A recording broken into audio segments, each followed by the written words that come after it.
What's going on, everyone? Welcome back to the channel. If you're new to the channel, my name is AkeemHaynes. I'm a two-time Olympian, Olympic bronze medalist, author, motivational speaker, and sports commentator. On my channel, we talk boxing, MMA, track and field, and of course, motivation and encouraging content. If this is something that you enjoy, then I hope that you subscribe to the channel. Now, let's get into the video. Another topic that was brought up when I asked, what content would you like to see this week? One of those answers, this one comes from Ronnie Pickering, who said, who do I think are the best prospects or fighters that go under the radar to the more casual fans? Ronnie, appreciate the comment, man. Let's get into this one, right? This is a good one.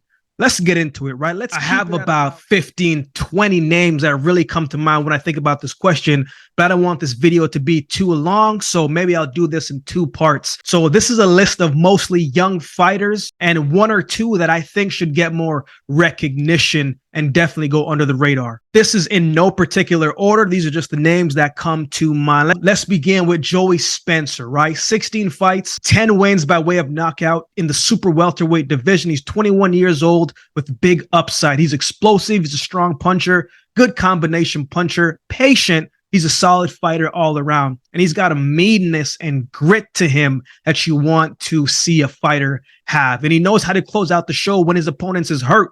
Defensively, though, he's got some work to do in that area, which I'm sure he will develop. The more experience that he grows and gets, that will come. But this guy has a lot of upside and definitely someone to keep up with their career. Let's keep it going with Amari Jones. 7 fights. 7 wins by KO in the super welterweight division. I think he's in that Devin Haney camp, but he looks good. Uses the jab well, very good counter puncher, got good pop when he does, has good reflexes, intuitiveness, and good footwork. He's a strong puncher in both hands. He always looks calm and looks relaxed.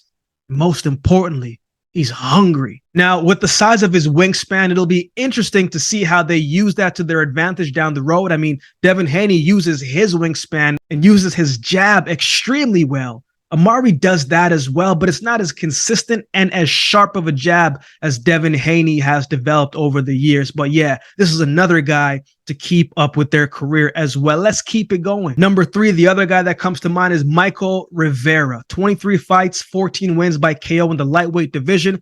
If you've never heard of him before and you Google him, you might see he has a lot of physical appearances with Muhammad Ali, right? With the afro and some of the shorts that he uses as Muhammad Ali used to fight with. But this young man is legit. He's fast. He's got good hand speed. He's confident. He's an accurate puncher, good shot selection, a mix of body shots and headshots. He's a good combination puncher. He's a good, solid fighter. He had a big win against Joseph Adorno where he showcased that hand speed and work rate.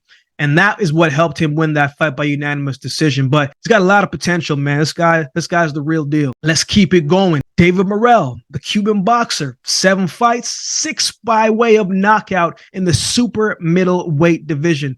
This is a guy who many people consider is ready for David Benavidez today, right? And while I don't agree with that just yet, I can understand why many might say that. 130-2 as an amateur, right? In his last fight, he beat a quality fighter and who was a challenge to him on paper at the time when he fought Calvin Henderson, right? And he punished Calvin, right? David Morrell's got the full package. He's fast, he's strong, he's powerful, good head movement, good footwork, quick, explosive, accurate puncher, mix of attack. He's got a lot of good things to work with.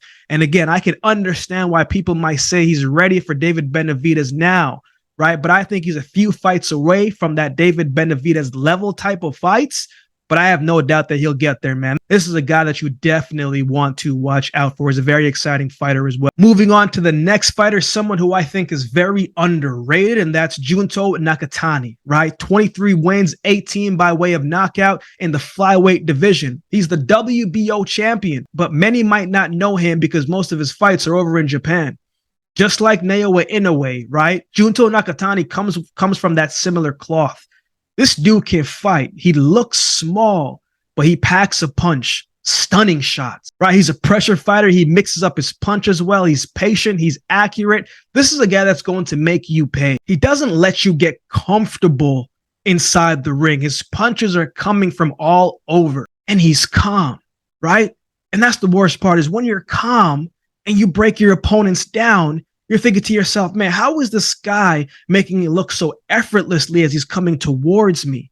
Right? He's a very fun fighter to watch because he lets his hands go. He's only fought in America, I think, once, where he fought Angel Acosta and he took him out in 4 rounds. I think he's back in the ring November 1st, but that fight is in Japan. But hopefully, man, they can get this guy fighting more on this side of the world so we can get more exposure because he's very underrated, man. He's got a lot of good tools to work with. He's a very good fighter. But let's keep it going. Next up that comes to mind is Bruce Carrington Shushu, right? Very skilled and poised to handle the lights. He gets better every time I see him. He's a dog as well. I like what he brings to the table. He's hungry. And most importantly, from a young fighter, right? He's active, right? Let the young fighters develop in the ring. Don't give them too much time off, biting that they're mentally healthy and physically healthy, but keep them in the ring. Let them develop inside of the ring. And Bruce Carrington has definitely done that. He's had 4 fights this year alone, possibly even 5th before the year ends.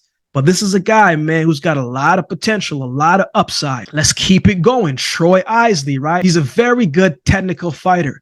This is a guy that breaks you down in the ring. In his fight against Dante Stubbs, right, who was a tough fighter, very durable fighter. He landed on Stubbs at will. From the shot selections, from the body shots, from the head shots, from the temple shots, from all of the shots, right? It eventually wore Stubbs down. But you wanted to see how patient Troy Isley could be as he was getting the best of Stubbs. Was he going to overcommit and possibly have Stubbs give it overhand right and land clean and knock him out?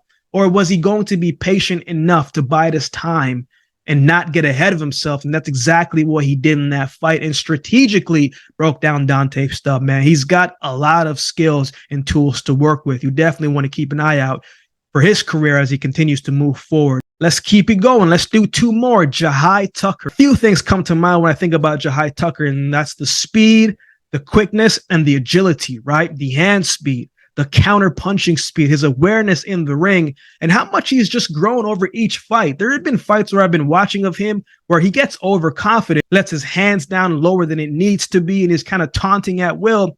But I've seen he has picked up the maturity in the ring and used each fight to really harness and develop his skill. In his last fight, he fought Jose Sanchez, who was much more experienced than him, and Jahi controlled the fight from the jump. Right? He's a very good fighter with lots of upside, and I think he will continue to get better as long as he stays focused and dialed in, man. There's a lot of great things that this young man can do and achieve moving forward. And the last one before we go, again, I have about 15 or 20 people that come to mind when talking about this topic right here, but I'm going to leave it with this last one, and that's Keyshawn Davis. Keyshawn just gets better and better every time he gets inside the ring. We know he has all of the tools offensively that you would want. He's a good puncher. He's an accurate puncher. He's got hand speed. He can move well inside the ring. He's got the ring IQ. He can pick up the pace and be the aggressor, or he can slow down the tempo and control the fight. He can fight on the inside, or he can fight on the outside. It's just about what style does he want to use to pick apart his opponent. Right. But the other part of it, right, we know in boxing, it's about showmanship. It's about entertainment. Do we want to see you fight? Are we going to buy a flight, buy a ticket to come and see you fight? So you may be a great boxer, but what else more is there? And man, this man has that showmanship to him. And we got to see a little bit of that showmanship in the Omar Tienda fight in his last fight, and especially working in Terrence Crawford's camp, right? I'm sure he's going to continue to get better and he's going to continue to develop as a fighter. But man, Keyshawn Davis is going to be a champion down the road. I have a good feeling about that, and I'm sure many others do as well. This is the list that comes to mind as I saw this come across in the comments section. But I would like to know from you, who do you consider some of the top young prospects in the boxing scene today? Who are some people that you think don't get the recognition that they may possibly deserve? Let me know in the comment section below. If you would like to support the channel, there's a couple ways you can do so. You can like, comment, share, and subscribe to the channel. If you'd like to support by way of donation, you can find options in the description below. Also, my Cash App handle will be on screen as well. Any amount goes towards the growth of this channel and will be greatly appreciated. If you'd like to follow me on social media, my social media handles will be on screen as well. So with all that being said, if you've been watching the video this long, then do me a favor and subscribe to the channel, and we'll definitely see you next time.